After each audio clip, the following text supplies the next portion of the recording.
네, 지금부터는 정치권 얘기 나눠보겠습니다. 민주당 혁신위원회가 조기 예산하면서 내놓은 혁신안이 당 안팎에서 논란이 되고 있는 그런 모습입니다. 먼저 어제 채널A가 단독 보도한 내용을 보면요. 혁신위가 당 차원에서 권리당원들의 재난안전보험을 들어주고 최대 1억 원까지 보상하는 안을 제안했습니다. 당비로 보험금을 내라는 건데 민주당이 국고보조금을 받기 때문에 혈세가 들어가니 아니냐 이런 비판도 있는데요. 이현정 의원님 어떻게 보십니까?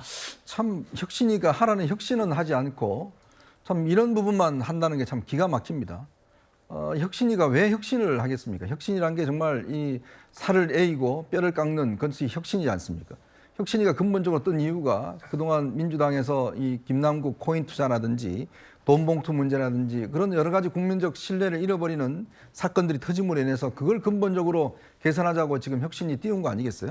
네. 근데 정작 보니까는 아주 쓸데없는 무슨 뭐 대의원제 폐지라든지 이거 뭐 한참 남았습니다. 내년 8월 돼야 당대표를 뽑는데 그걸 예. 문제로 한다든지 그다음에 본인이 김은경 위원장 본인이 보험법 전문가라고 그래서 또 당원 재난안전보험을 들어야 된다. 이런 걸 냈어요.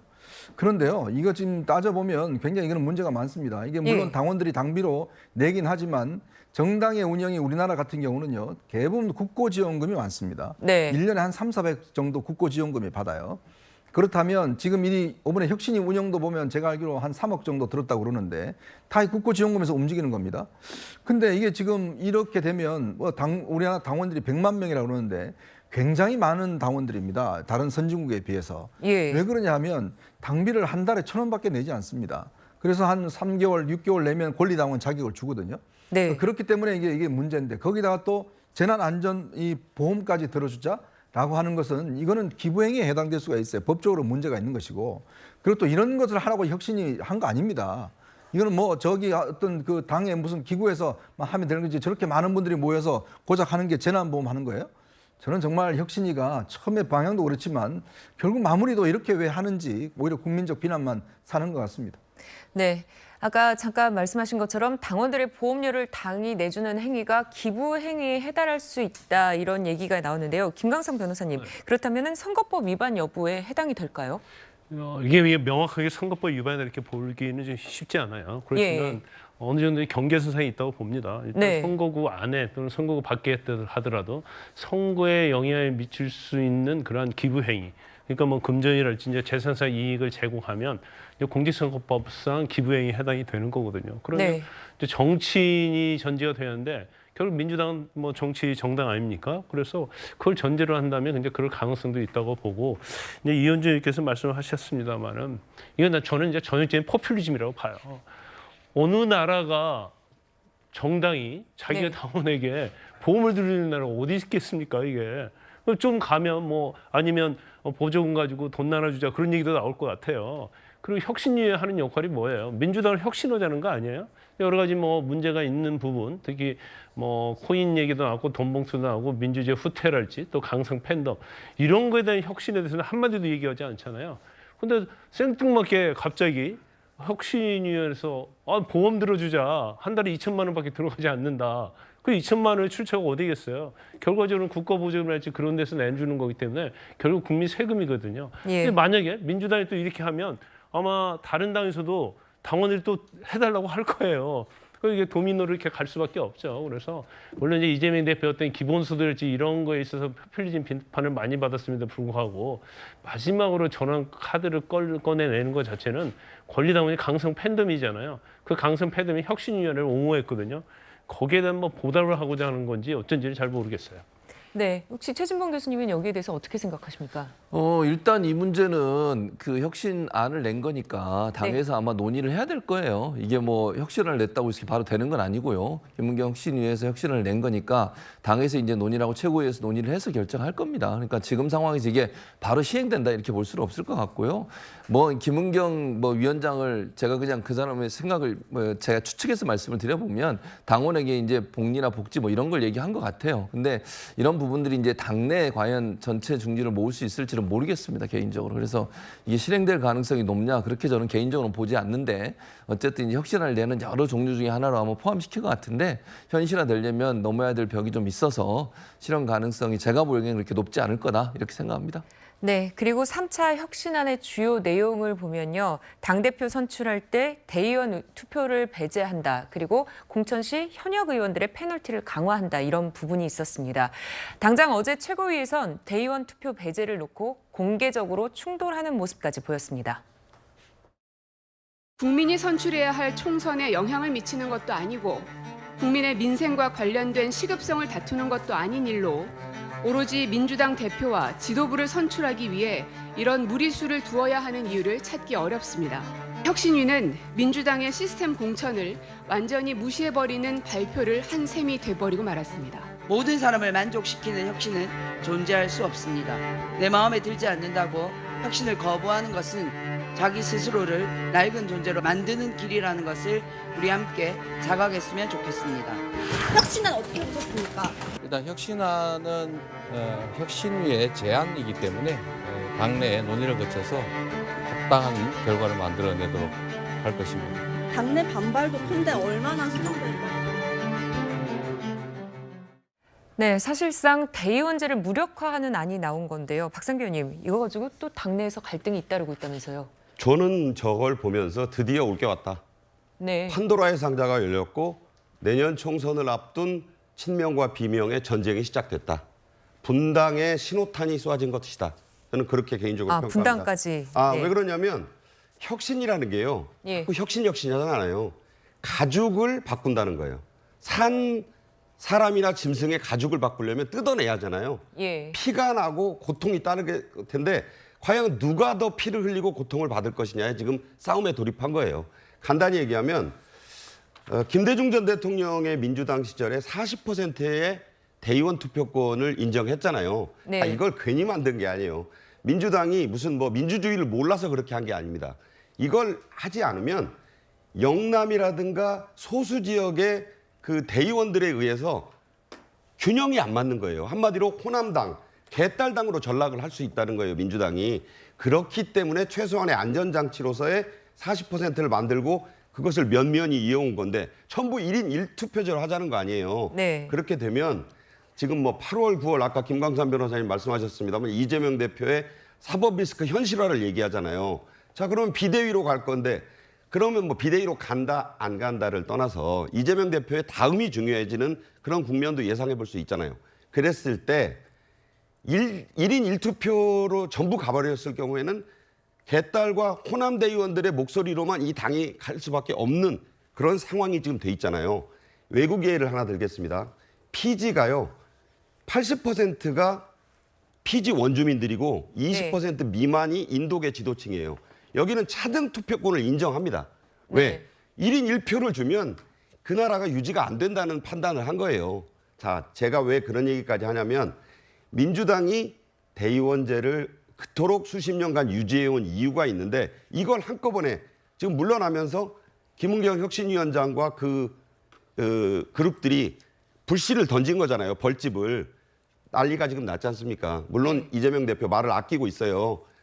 저거 가지고 이제 최고위원 회의부터 의총까지 아마 극심한 내용에 빠지지 않을까 그런 우려가 되고 그렇게 될 경우에 저게 과연 통과가 될 수 있을지 아마 그 김은경 혁신안의 상당 부분을 유지하고자 하는 게 이 친명 측의 생각이겠지만 그렇게 안 될 경우에는 분당 사태까지도 갈 수 있다 저는 그렇게 봅니다.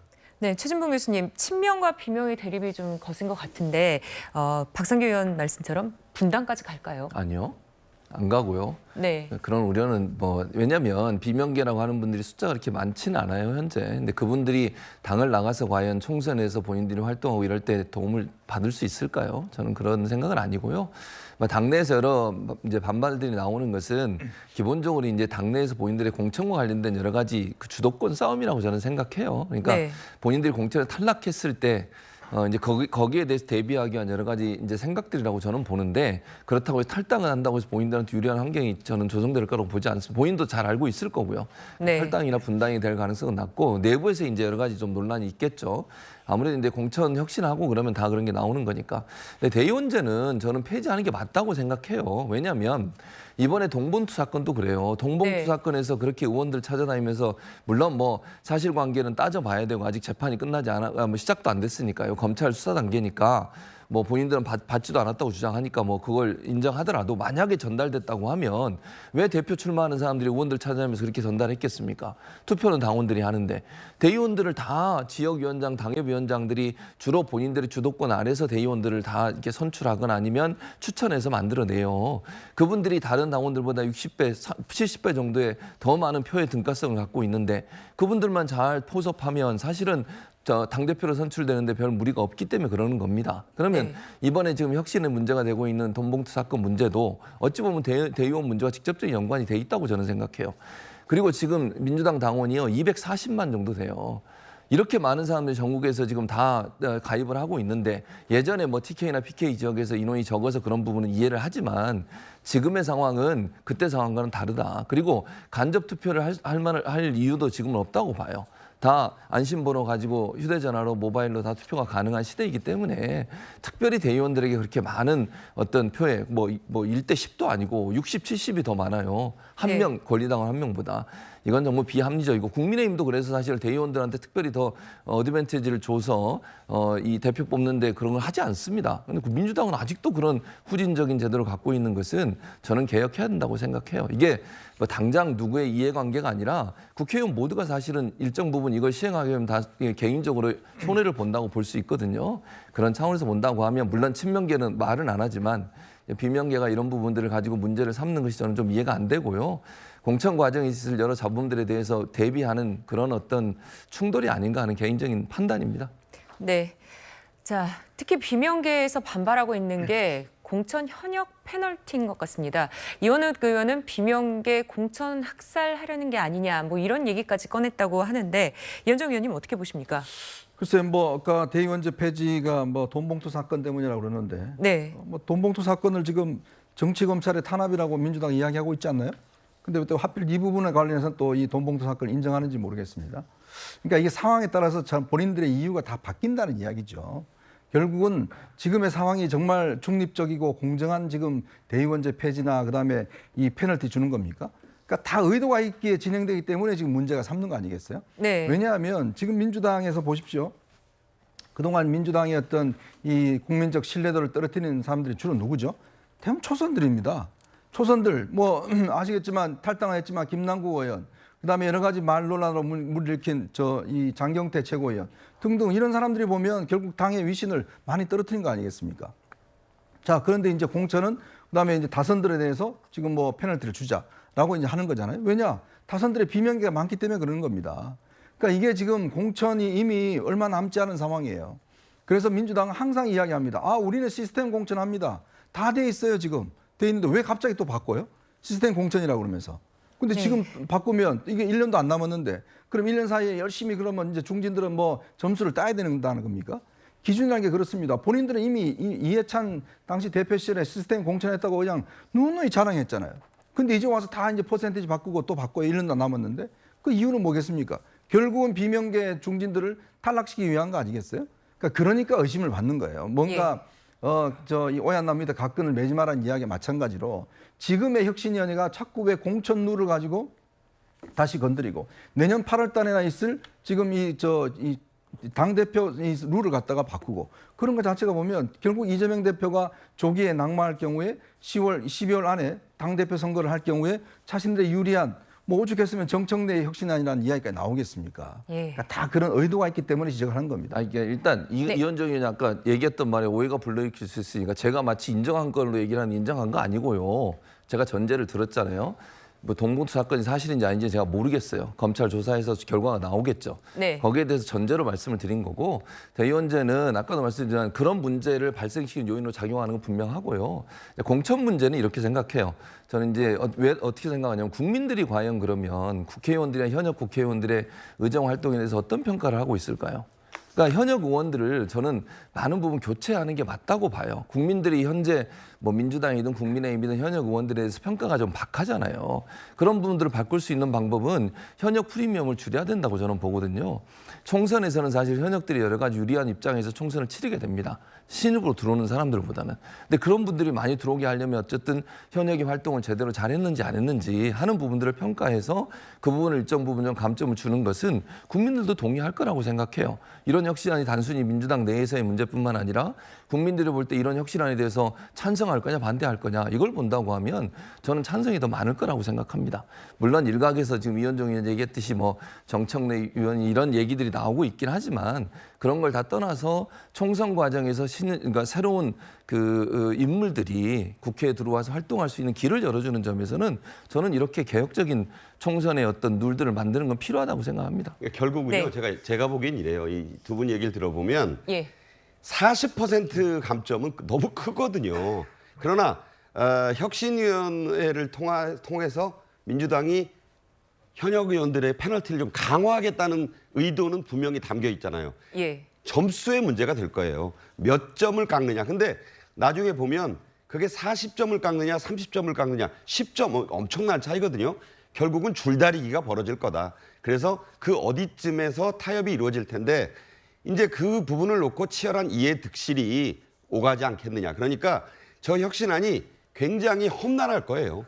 아까 네. 말씀하신 대로 표대결을 하면 지금 당연히 그 권리당원이 엄청나게 많은 친명계와 그 개혁의 딸들 중심으로 한 세력이 이기겠죠. 그러나 과연 이게 표대결만으로 밀어붙여서 될 일인가 이런 점도 좀 생각을 해야 될 시점이라고 봅니다. 네.